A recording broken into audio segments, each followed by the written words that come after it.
ang pagiging makasalanan ng mga tao sa Sodom.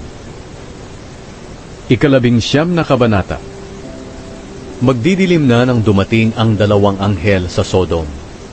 Nakaupo noon si Lot sa pintuan ng lungsod.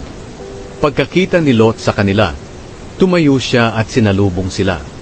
Pagkatapos, yumukod siya sa harapan nila bilang paggalang at nagsabing, "Kung maaari po dumaan muna kayo sa bahay ko para makapaghugas kayo ng mga paa ninyo at dito na po kayo matulog ngayong gabi.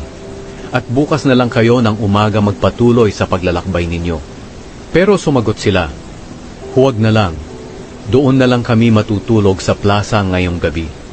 Pero pinilit sila ni Lot, kaya sumama na lang sila sa bahay niya. Naghanda si Lot ng mga inumin at mga pagkain.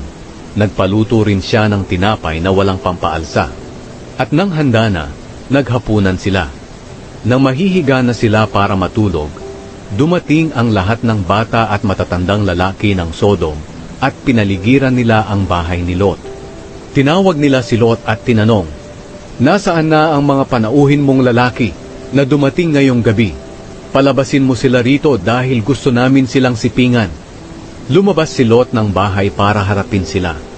Nang lumabas siya, isinara niya agad ang pintuan. Sinabi niya sa kanila, "Mga kaibigan, nakikiusap ako sa inyo na huwag ninyong gagawin ang iniisip ninyong masama. Kung gusto nyo, may 2 akong anak na dalaga.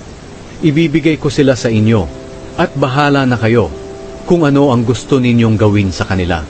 Pero huwag ninyong galawin ang 2 taong ito, dahil mga bisita ko sila, at dapat ko silang protektahan." Pero sinabi ng mga tao, "Dayuhan ka lang dito, kaya sino ka para makialam sa amin? Umalis ka riyan, baka masigit pa ang magawa namin sa iyo kaysa sa kanila." Pagkatapos, itinulak nila si Lot. Lalapit sana sila sa pintuan para gibain ito, pero binuksan ito ng 2 anghel na nasa loob at hinatak nila si Lot papasok at isinara ang pintuan. Pagkatapos, binulag nila ang mga tao na nasa labas para hindi na nila makita ang pintuan.